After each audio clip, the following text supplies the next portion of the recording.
Okay, I'm back. This is going to be I guess, a kind of like bookshelf tour, but it's going to be specifically my books. I'm not even sure this is all of them, but my books on Wittgenstein and Nietzsche. My two, probably my two favorite philosophers. Very different philosophers.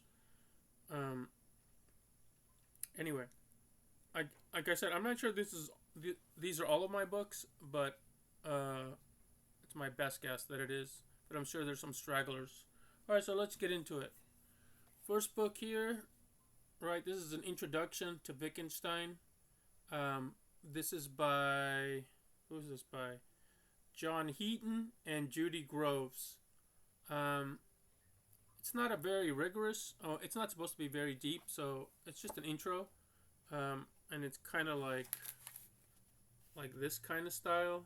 So if you really like just want to get like familiar with Wittgenstein, this is not a bad little book. A little bit more serious. We have Wittgenstein, the Tractatus, an introduction. This is by Alfred Nordum. Um, yeah, so, and I have another book by Nordum. I'll show it to you right now, as a matter of fact. I have Nordum's translation of Wittgenstein's diary, um, Ray Monk, which is one of Nietzsche's pupils, and also a biography of Nietzsche, which I thought I had Monk's book, but I don't see it in my stack here. Anyway, I have Movements of Thought. I don't know if you can make this out. It's the Nietzsche Diaries. This is relatively new in the canon of Nietzsche books that have been put out. Nordum has a nice writing style, nice prose style. I cannot speak to whether his translations are like true to Nietzsche because I don't read German. And even if I did, I'd have to be pretty fluent in it to, I think, have such opinions. Anyway, I have these two books by Nordum. Well, I keep saying Nietzsche. Wittgenstein. Did I talk about Nietzsche this whole time? Wittgenstein. As you can see, Wittgenstein. I don't want to start over. Okay, next book on Wittgenstein is a copy of the Tractatus. I think this is the Peers translation. Yeah, translated by D.F. I want to say Pierce, but it's spelled like pears, and McGinnis. Popular translation. Another kind of introduction to Nietzsche. I have Claggy. Claggy also recently put out another book on Wittgenstein, but I don't know if I have it, and I don't remember what it's about. But Claggy puts out a nice introduction to Wittgenstein.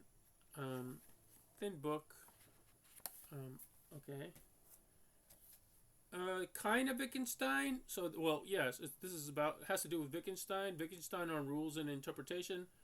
This is by Saul Kripke, probably the most famous contemporary philosopher today, even though he doesn't teach anymore.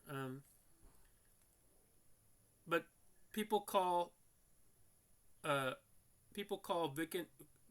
Kripke's interpretation of Wittgenstein here Kripkenstein, like Frankenstein, because he kind of just makes a mess of it. Although Kripke's a genius, like he's like legitimate, like all-star philosopher.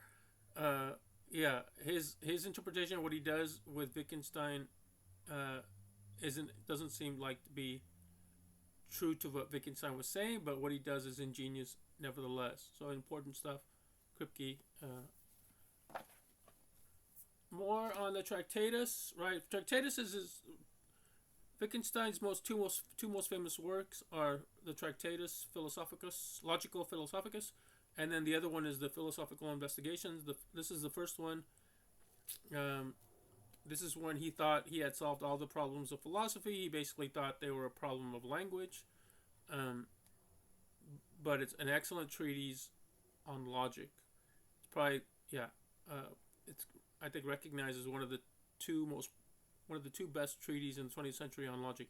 The other one being Philosophical Investigations by Wittgenstein himself. Okay, this is I don't know who's this translation. I think this is again the Peers translation. No, this is the C.K. Ogden translation. a good translator of Wittgenstein. This is another C.K. Ogden translation. Wait, actually, yeah. This is the famous introduction by Bertrand Russell, where Russell kind of doesn't understand what Wittgenstein is doing in the Tractatus. He gets a lot of it, but he misses some important parts. Anyway, and Russell's probably one of my top, I want to say 5 favorite philosophers, maybe top 10. Anyway, yeah. So another Tractatus. Introduction to Wittgenstein's Tractatus, Themes in the Philosophy of Wittgenstein. This is by Anscombe. Anscombe is his philosophical executor, right? She's in charge of a lot of his material. She has the translation for the philosophical investigations. It's her translation. And she's a student of Wittgenstein, and she's a good philosopher. So yeah, this is a nice little intro. I think there are better intros, but like you can take a lot from almost all of those books. I have another interesting book here. Oh, here's Claggy again, and I think I have another Claggy book. Anyway, this is Tractatus in Context. This is kind of a slightly different take. This is more like what's happening around Wittgenstein's life, what's going on with him personally, what's going on globally, or like in Germany or in Austria and in America at the time that Wittgenstein's writing the Tractatus, and how does it kind of like inform what he's doing? So what's popular like philosophically? So interesting perspective, not necessarily per se philosophical in every aspect, but still interesting and still informative. Claggy, good read. I haven't finished it, but good so far. Wittgenstein's logical atomism. You have to start here, I think. You don't have to start here, but you have to get to this part of Wittgenstein's philosophy to understand what he's doing, what he's building on, and this is what he's building on. This is kind of like, and then Russell also has a logical atomist view, slightly different from Wittgenstein's. Okay, so anyway, this is by James Griffin. Good writer, good author, good philosopher. If I say good author, good writer, these are all philosophers because they all have to do exegesis. They all have to interpret Wittgenstein philosophically before they can like render some like translation from German to English. Okay. This is Avram Stroll. Avram Stroll has a nice, easy to understand, lucid, clear, not vivid, well maybe vivid, writing style. Like, I'm not saying he is the best Wittgenstein interpreter or scholar. I'm also not casting I'm not casting doubt on his abilities. I'm just saying writing wise, it's a nice writing style. Like I like to read what Stroll has to say, and it doesn't even have to be about Wittgenstein. But okay, so another introduction to Wittgenstein. The cover doesn't tell me too much. Let's see. The table of contents, like the main sections are the greatest modern philosopher, then the Tractatus, then philosophical investigations, and then uncertainty. Uncertainty probably being his third most popular book, but anyway. Okay, so another very good introduction to Wittgenstein is H.O. Mounts. Mounts is another good philosopher. I think a good interpreter of Wittgenstein. Again, I don't agree with everything, but who cares? I'm not even I'm not even a Wittgenstein scholar, so me saying I don't agree with everything with Mounts doesn't really count against Mounts too much. Right. Okay, so this is an introduction to the Tractatus. Recommended. Oh. His famous blue and brown books, which were, I think, just books published posthumously by his students who had taken notes. I mean, don't hold me to that. It's been a long time since I've been into Wittgenstein, actively reading his stuff, and I don't know the details. Some of the details I've forgotten, or I've confused. Anyway, the blue and brown books. This is hold on. Where's the? Okay, there's no translation, so I guess because it's from his students and they just wrote it in English. I'm not sure. Okay, so again, we talked about Wittgenstein's Uncertainty, one of his more famous works. This is edited by G. E. Anscombe and G. H. von Wright. The translation is by Dennis Paul and G. E. Anscombe. Famous book. Wittgenstein's Lectures and Correspondences. Kind of interesting stuff. It's also on aesthetic. It has its topics on aesthetics, psychology, and religious belief. Wittgenstein is more often categorized as somewhat of a mystic. I'm not sure what that amounts to too much. It's not my interest in Wittgenstein. I like his logic. I like his philosophy of language. Yeah. And this is edited by Cyril Barrett. I don't know who that is. Okay. Another very good introduction to Wittgenstein's Tractatus is actually not just the Tractatus. K.T. Fan. I want to say Fan, maybe fan, but Fan. And so the topics, this seems pretty broad. So let's see, what can I see the table of contents? No, I never find the table of contents when I want to. Okay, here we go. Part 1, the early Wittgenstein. Part 2, the later Wittgenstein. Okay, that's it. So the early Wittgenstein is usually refers to the Tractatus, and the later Wittgenstein refers to what he wrote in the Philosophical Investigations. Another very interesting book by PMS Hacker is Wittgenstein's Place in 20th Century Analytic Philosophy. One of my big interests is analytic philosophy, and Wittgenstein is one of the early, fathers of analytic philosophy, with Frege, Russell, maybe G.E. Moore a little bit. And you can go back. You can go back, Balzano, and people go back even further, but it doesn't matter. Wittgenstein, this is a very interesting read, very good read. I haven't gone through it, but PMS Hacker is does a nice job. Okay, more Wittgenstein. This is, I believe, just a biography. I don't think it's like exegesis or explanations of his philosophy so much. Well, you're going to get that a little bit anyway, but no, it is. It's philosophy. Section 1, Life and Works. So they talk about philosophical investigations. They talk about the Tractatus.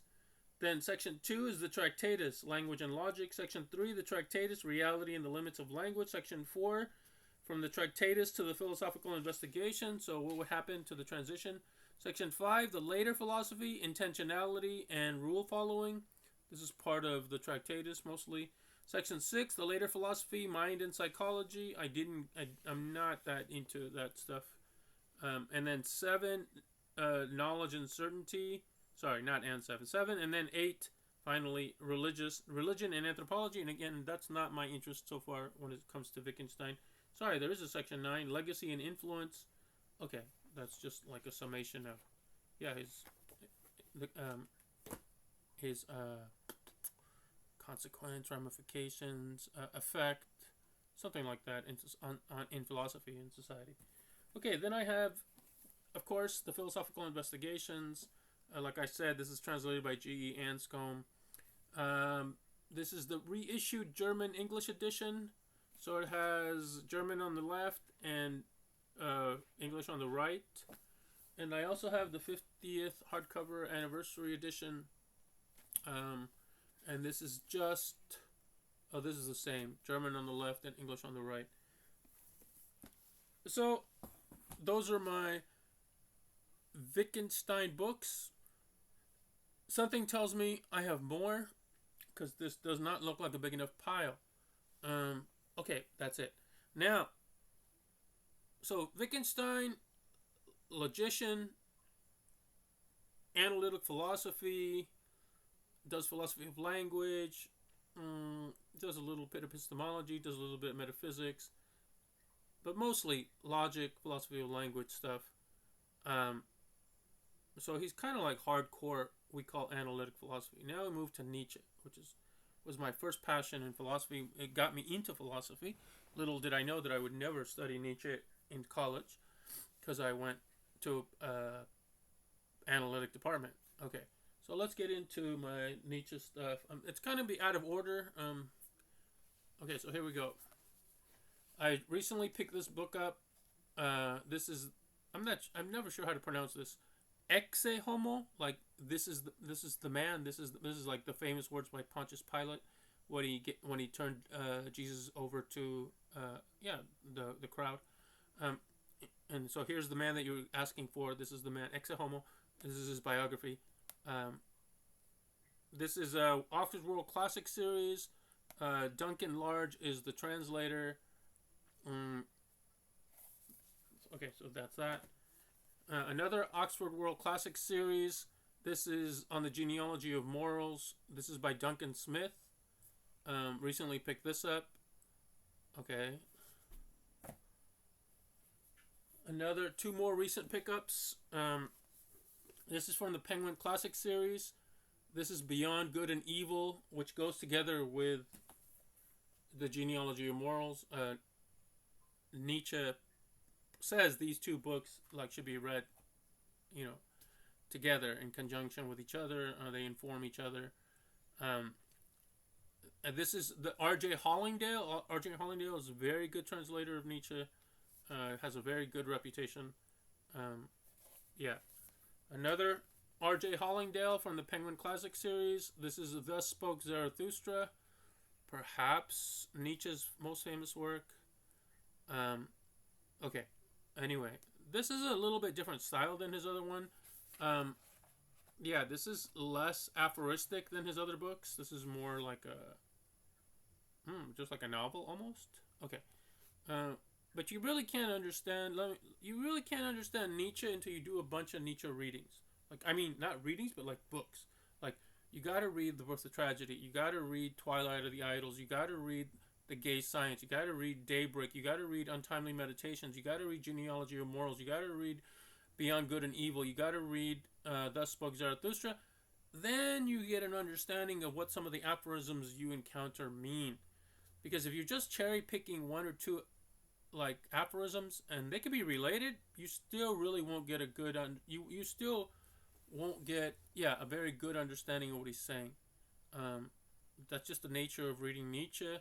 You kind of have to read a ton of Nietzsche to understand the bits and pieces that you see that he gives you. Okay, that's just my advice. I have a biography on Nietzsche here by Kate. What's her first name? Oh no, it's not her. It's Curtis Kate.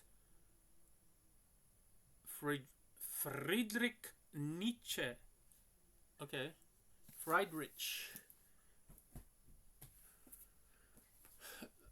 This is the Walter Kaufmann translator, probably the most well-known translator and one of the earliest translators of Nietzsche.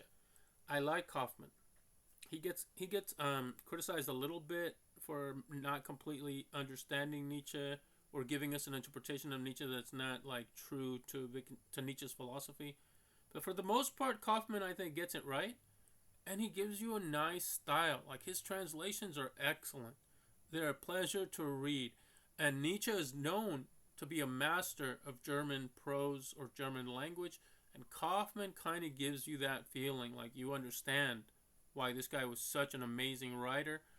Not only does he say things beautifully, he packs so much into a few words. And that comes through with Kaufmann's translations. I highly recommend Kaufmann as your translator of Nietzsche.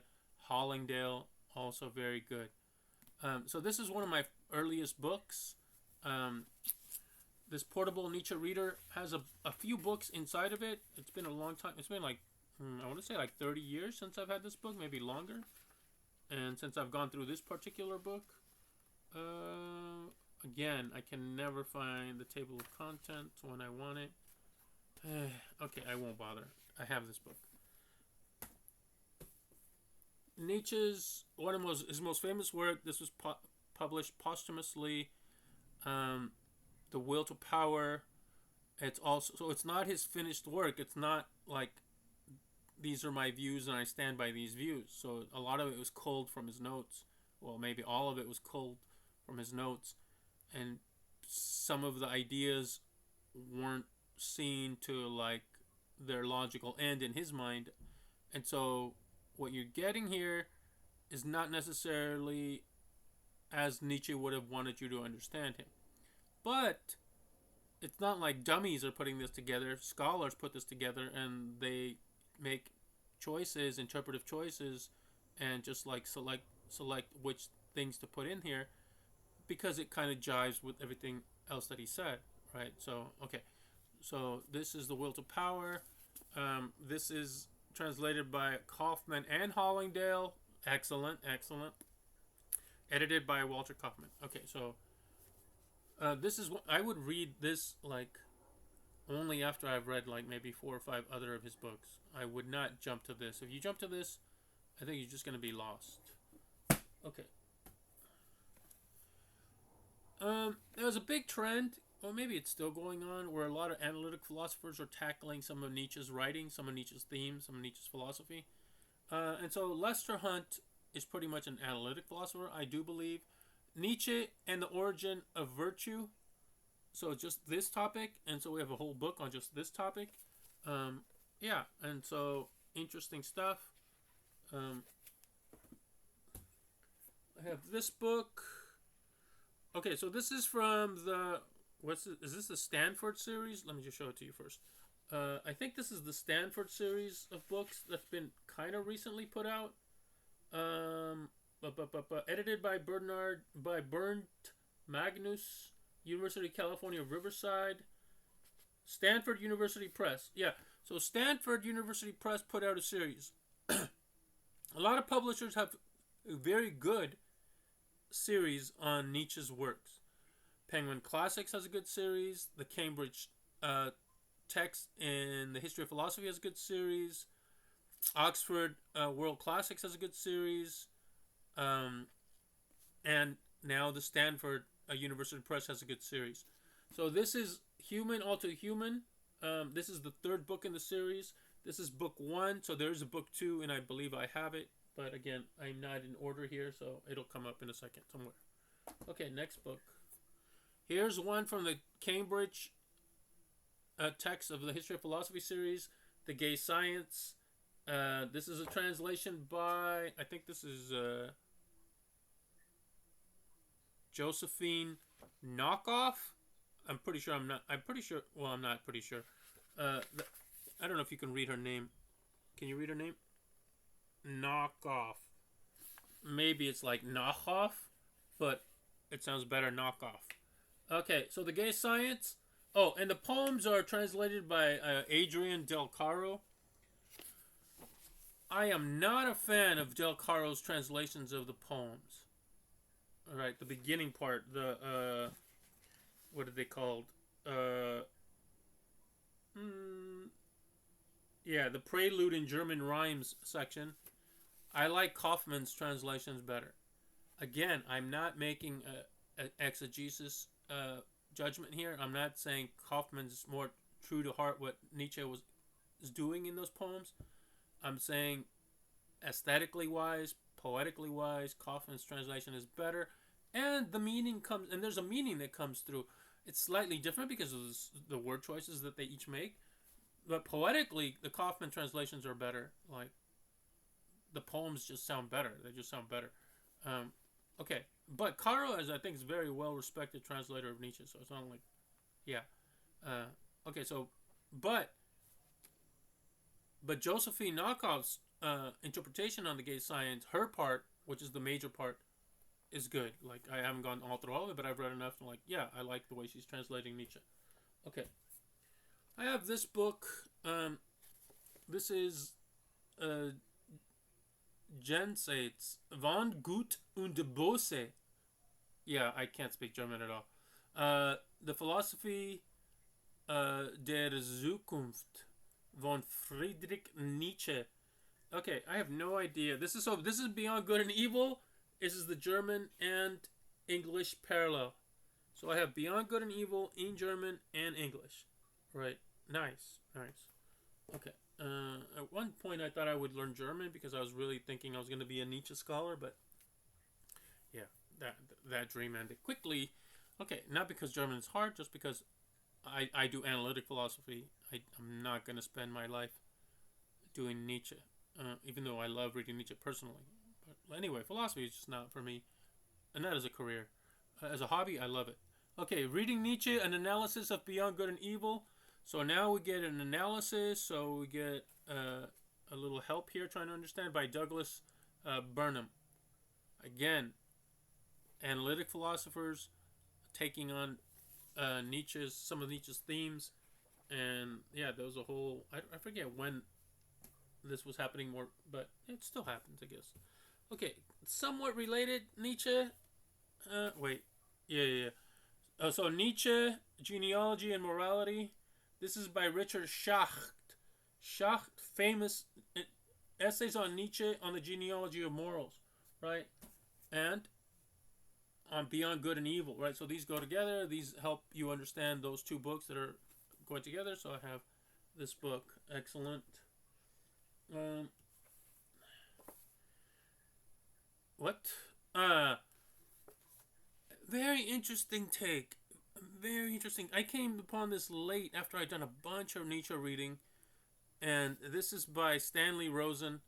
I forget what other book I have by Stanley Rosen, or I forget what other book he wrote that's pertinent. But this is The Mask of the Enlightenment. Nietzsche's Zarathustra. Right? Interesting title. Like, the title caught my eye. Well, maybe like the subtitle caught my eye. So this is about Nietzsche's Zarathustra. There's a foreword by Michael Allen Gillespie. I don't know who that is. Okay, so this is basically exegesis on Zarathustra. Good stuff, because Zarathustra is one of his harder books to understand, so any little bit helps. Friedrich Nietzsche on the future of our educational institutions. Oh, I thought I didn't have this book. Excellent day. And it's hardcover. Oh, somebody had money back in the day. Translated and introduced by Michael Grenke. Okay.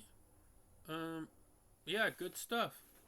Oh, this publisher puts out good stuff. I might have to hold on to this book and see what else they have. Let's see what they have here. Okay, yeah. So this is, this book by Nietzsche. More.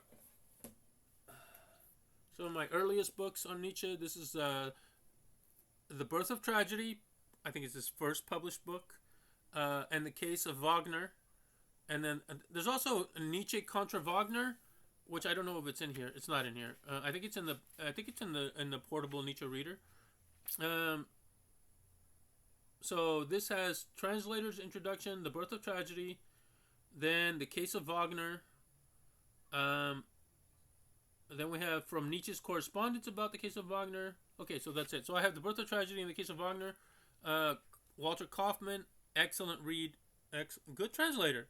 Excellent read, good translator.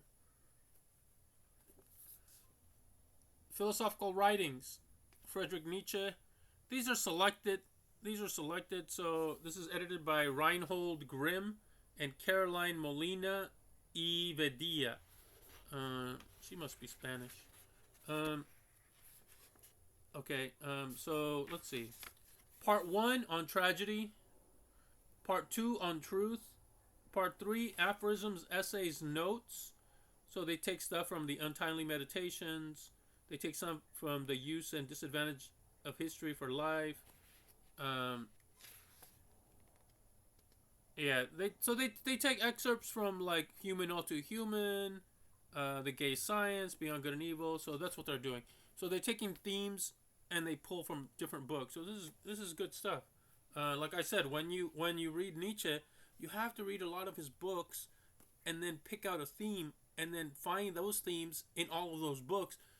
And then when you collect all of the things he says in all of the books about one theme, then you have a much better chance of understanding him. And this is basically what they're doing here. Maybe I need to hold on to this book too, because I might need to get more from this series. Okay. More. Oh, I have more from the Stanford University Press. Here's the second book of Human All Too Human. Translated with an afterword by Gary Handwork. So it's not even the same translator from Human to Human Book 1. Um, yeah. Okay. These are very well respected books. They're very highly recommended books. The other one I have Beyond Good and Evil and On the Genealogy of Morals. So I have both of the books that are meant to be read together. This is by Adrian Del Caro, who I said is a very good translator of Nietzsche. Very well thought of, right? But I hate his translations of the poems. The prose okay, the aphorisms okay, but the poems, like, yeah, they left a bad taste in my mouth. I did not like them. Anyway, so more stuff, more books on Nietzsche. I showed you earlier the Exe Homo book. I think it was by Duncan Large. This is the Penguin, so I want to say Hollingdale, but I'm just guessing for right now. Yeah, translated with introduction by Hollingdale.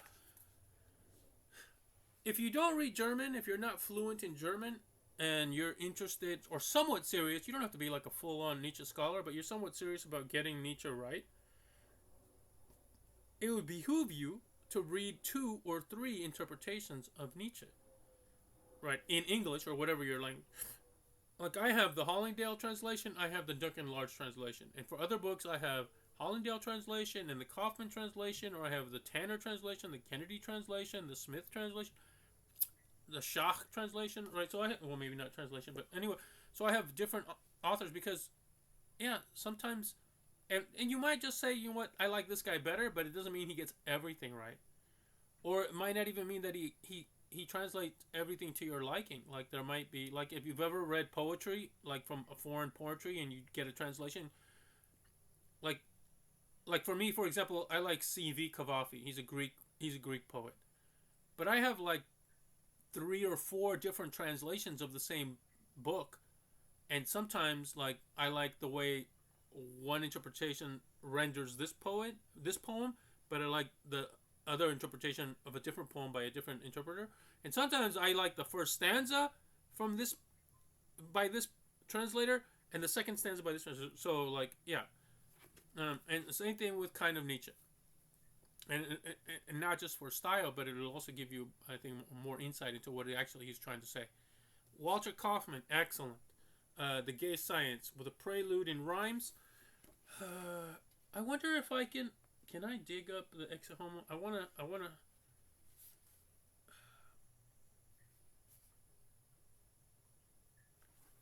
wanna find it. Where is it? I'm gonna find it. I want to show you why I hated. Here it is. Okay, give me a second. I want to show you. Let me give you 2 interpretations of the Gay Science. First, I will give you Adrian Del Caro's interpretation, or translation, I should say. And this is just like the beginning of the book. This is like, the opening comments. This is his translation of what he says. This house is my own, and here I dwell. I've never aped nothing from no one, and laugh at each master.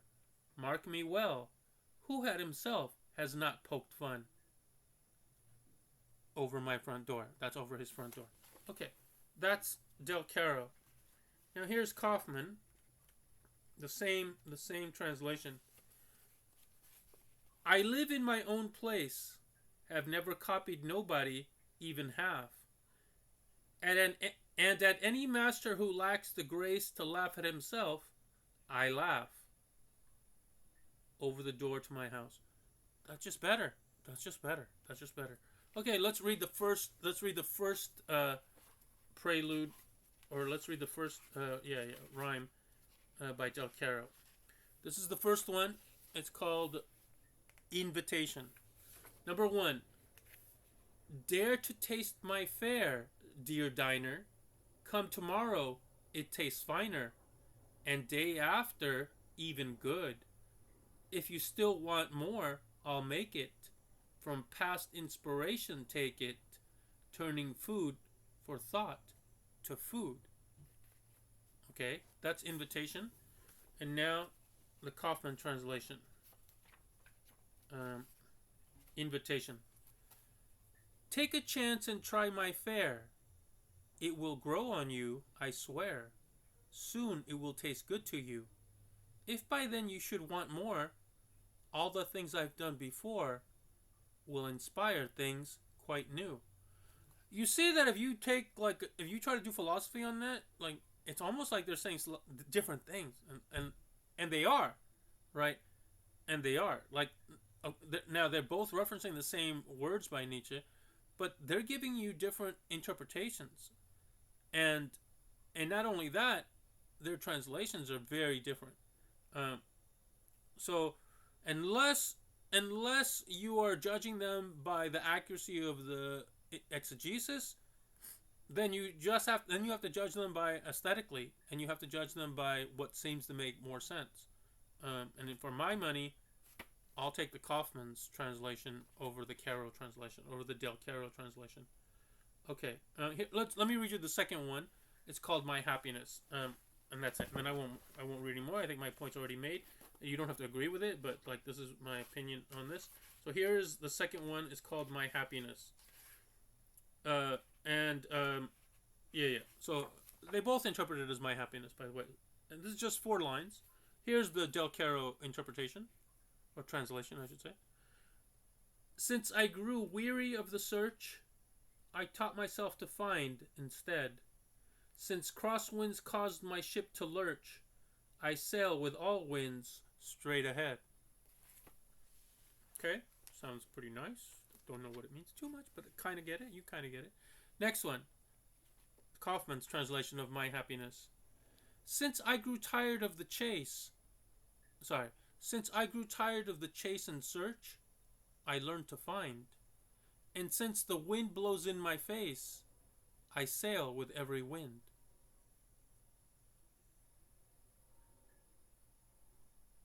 Okay. If the wind blows in your face, are you sailing with every wind? Maybe he turns around and then sails with the wind. Anyway, I just think it's a nicer translation. But both good. Both good. I like Kaufman's a little better. Just that part, the rhymes part. I'm not talking about the prose part, because then we're comparing Kaufman and Lakoff, and I haven't really read hers enough. Okay, so again, Exe Homo. This is the Hollingdale. I already talked about that. Wait, I put these aside because they were in my way. Okay, let's continue over here. Again, continuing with the analytic philosophers taking on Nietzsche. Nietzsche and Metaphysics. This is by Peter Polner. Yeah, I won't say too much on this. Oxford Philosophical Monographs. Okay, so Oxford University Press Publishers, I believe. Oh, here's Rosen. Right, remember I had another Rosen book, and I was like, I don't know where Rosen. The Limits of Analysis. This is pretty much Rosen's philosophy, but he does have a chapter on Nietzsche, and I thought it was an important chapter on Nietzsche. He says Nietzsche's image of chaos, the late fragments, the early dream, and the dreams of Zarathustra. Yeah, so a very good chapter on Nietzsche here, and that's what led me to buy the other Rosen books. Continue.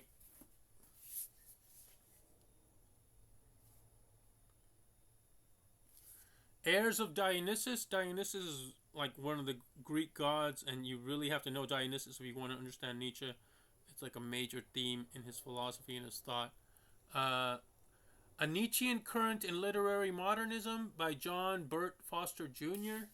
Okay, this is basically something to understand if you want to understand Nietzsche. Yeah, so there's a bunch of stuff on Nietzsche here with different topics. Back to Nietzsche. Human All Too Human. You saw that I had the Stanford University Press section. This is the Cambridge one. This is translation by R.J. Hollingdale. Excellent. To me, Kaufman and Hollingdale are a pleasure to read, and I think I'm getting good exegesis. Okay, so Human All Too Human. Untimely Meditations. Hollingdale. Can you see it? Yeah, Hollingdale, translated Hollingdale. Untimely Meditations. Sometimes Untimely Meditations is like titled Thoughts, something like Thoughts for All Seasons or something. It has a different title, but anyway, Untimely Meditations. You saw my Thus Spoke Zarathustra earlier. I have this one from the Cambridge. This is translated by Adrian Del Caro. Adrian Del Caro. Again, Adrian Del Caro is a good translator. I just didn't like his rhymes translations. And Del Caro he was also contracted to do the translations for the Stanford University Press. And some of them he didn't do because he had already done them for Cambridge. Right. Okay. Nietzsche's Task, an interpretation of Beyond Good and Evil by Lawrence Lampert. So this is my second, basically, introduction to Beyond Good and Evil, explication of Beyond Good and Evil. Speaking of Beyond Good and Evil, this is the Kaufman translation. Good translation. You see it's tattered. It's old. This is one of my earliest Nietzsche books. A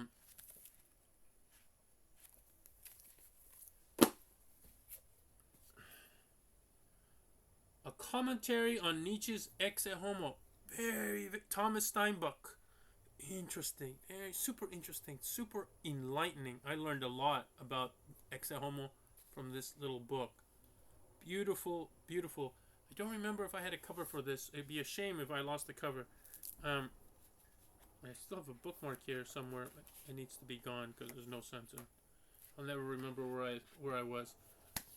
Excellent little book. If you can find this book, I highly recommend this book. I think this is Brentano. No, Brenton. Crane Brenton on Nietzsche. A new preface, epilogue, and bibliography by the author. Okay, this is... So obviously he's just talking about Nietzsche in general. Yeah. Okay, Nietzsche the student, the professor, the prophet, what Nietzsche hated, what Nietzsche wanted, Nietzsche in himself, the growth of a reputation, Nietzsche and the Nazis. Anyway, yeah, Nietzsche was not pro-Nazi, by the way. Okay. Nietzsche's Epic of the Soul. So this is Thus Spoke Zarathustra. Another interpretation of Thus Spoke Zarathustra. This is by T.K. Sung. I forget T.K. Sung. Anyway. Okay, so I have this book. Two more. Nietzsche. This is the Cambridge Companion to Nietzsche, edited by Bernd Magnus. We saw his name earlier, and Kathleen M. Higgins. Higgins is another translator of Nietzsche.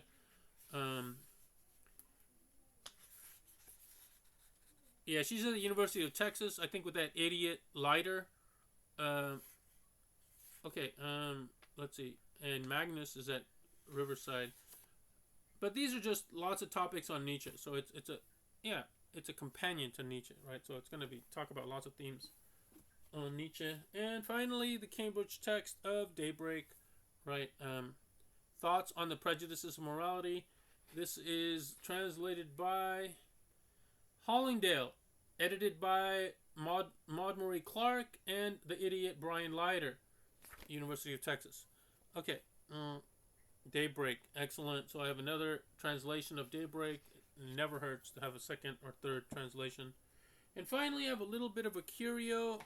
As you know, Nietzsche was like music was super important to Nietzsche. Nietzsche composed music, and I have this, Nietzsche's Music, little book. And at the end we have music, classical music. Okay, it's good. I like it.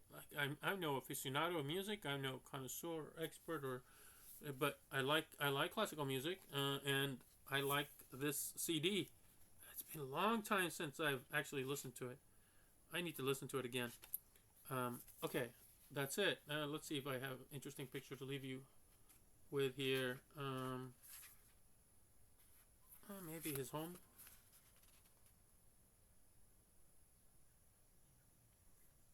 Okay. All right. So that's it. Those are my Wittgenstein and Nietzsche books. To be honest, I think I have more Wittgenstein books somewhere in this room, or maybe in storage still. Yeah. So today I took out these books from my storage. All right. That's it. I won't bore you with the tedium of my life. Leave any comments, and I'll see you guys soon. And by the way, I haven't shown you my other philosophy books. I have a ton of analytic philosophy books. I'll show you one of these days. Maybe not in one sitting. Okay, as it is, this is a 45-minute video, so I'm out of here. Bye.